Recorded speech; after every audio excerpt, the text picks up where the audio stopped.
Shalom, salam sehat saudara-saudari, sahabat channel YouTube HKBP Petukangan. Marilah sebelum mendengarkan firman Tuhan, terlebih dahulu kita berdoa. Terima kasih Tuhan yang senantiasa mengiringi perjalanan hidup kami dan yang masih memberikan kesempatan bagi kami untuk menikmati hari yang baru pada saat ini. Kami mau melanjutkan aktivitas kami, namun terlebih dahulu kami ingin bersekutu dengan Engkau. Maka berfirmanlah Engkau, kami telah siap mendengarkan. Amin. Sapaan firman Tuhan bagi kita pada hari ini, Kamis 29 Juni 2023. Tertulis dalam kitab Pengkhotbah pasal yang ke-10 ayat 4. Jika amarah penguasa menimpa engkau, janganlah meninggalkan tempatmu. Karena kesabaran mencegah kesalahan-kesalahan besar. Demikian firman Tuhan. Saudara-saudariku, Salomo adalah penulis kitab Pengkhotbah. Dia menuliskan kitab ini manakala usianya sudah mulai ujur. Kalau kita melihat tulisan-tulisan Salomo, dia juga menulis kitab Kidung Agung yang ditulisnya pada saat dia masih muda belia. Kemudian dia juga menuliskan kitab Amsal manakala dia sudah setengah baya.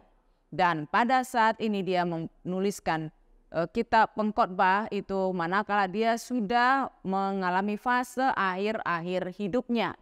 Artinya umurnya sudah mulai ujur, dia sudah banyak mengalami asam garam kehidupan, dia ingin memberikan nasihat, memberikan khotbah ke tengah-tengah orang banyak agar hal-hal yang selama ini dijalaninya, bahkan kesalahan-kesalahan yang pernah dijalani, dilaksanakan oleh Salomo sebelumnya, jangan sampai dilakukan oleh generasi-generasi muda.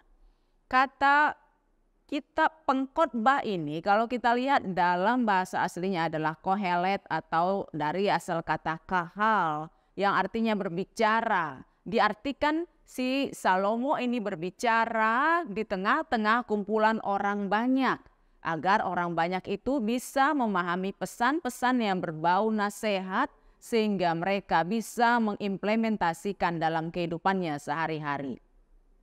Khusus dalam teks ini diingatkan bahwa Salomo yang sudah mengalami sejarah panjang sebagai seorang pemimpin, suatu saat dia pasti pernah memberikan teguran yang keras, memberikan peringatan-peringatan yang keras kepada para bawahannya.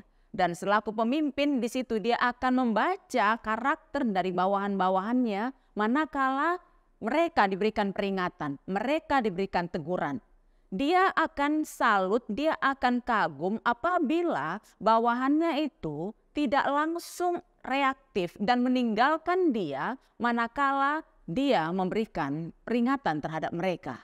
Dia akan lebih kagum kepada bawahannya yang apabila diberikan peringatan masih mau bersabar diri, masih mau menerima peringatan itu dan memperbaiki diri.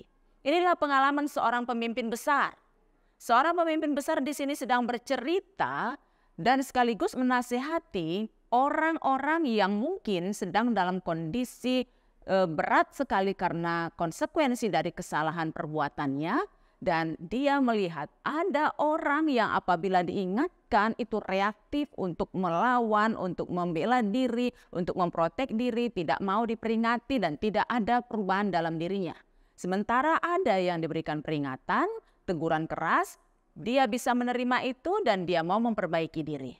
Disinilah Salomo mengingatkan, apabila pemimpinmu mengingatkan engkau, jangan langsung engkau meninggalkan dia, tapi marilah bersabar sejenak, perbaiki diri agar kita bisa berubah ke arah yang lebih baik lagi.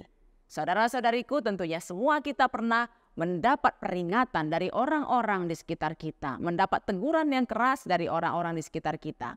Mari jangan langsung defensif, jangan langsung menolak nasihat, menolak peringatan, menolak teguran itu, walaupun di telinga tidak begitu mengenakkan manakala kita baru menerima teguran tersebut. Namun kelak kemudian hari apabila kita mau mengubah diri, pasti teguran itu akan berdampak positif untuk membangun karakter kita, untuk membangun mental spiritual kita, lebih baik lagi ke depan dan kita akan menerima berkat yang jauh lebih banyak lagi.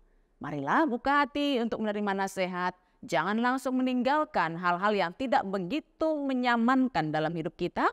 Pelajari dan tenanglah agar kesalahan demi kesalahan yang lebih besar lagi tidak kita laksanakan dalam hidup kita, tapi kita sudah berubah menjadi orang yang lebih berkualitas dan orang yang semakin siap untuk menerima berkat Tuhan. Selamat melanjutkan aktivitas dalam satu hari ini. Mari kita peka dan tangguh dalam perjalanan hidup kita supaya kita bisa mengisi hari-hari kita lebih baik lagi hari lepas hari. Amin. Marilah kita berdoa. Terima kasih Tuhan untuk sapaan firman-Mu yang mengingatkan kami pada saat ini agar kami tidak langsung menolak teguran-teguran keras dalam hidup kami, tapi kami boleh untuk tenang menerima nasihat dan teguran tersebut sambil mengubah diri kami agar kami boleh semakin berkualitas hari lepas hari. Mampukan kami mengisi hari ini hanya seturut dengan kehendak-Mu saja. Dalam Yesus kami berdoa. Amin.